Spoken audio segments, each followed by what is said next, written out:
Sa ibang balita, kakulangan sa kinakatay na baboy nararanasan ngayong linggo sa Mangaldan, Pangasinan. Narito ang report.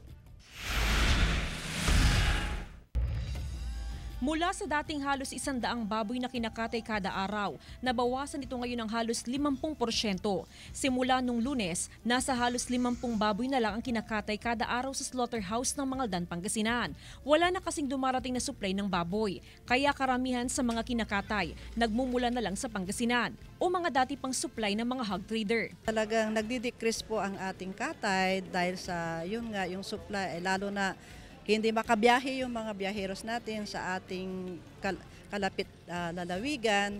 Paliwanag ng mga hog trader, apektado ang supply ng baboy sa ngayon dahil wala pa silang makuhang delivery mula sa Camarines Sur. 90% ng mga baboy na kinakatay sa bayan nagmumula sa Bicol Region. Wala pa po sa ngayon, dahil gawa ng bagyong Christine. Kaya hindi po muna tayo makabiyahe. Kunti-kunti na lang.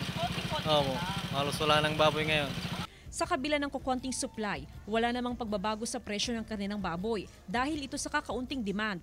Nasa 300 hanggang 320 pesos ang kada kilo ng karne ng baboy sa Mangaldan Public Market.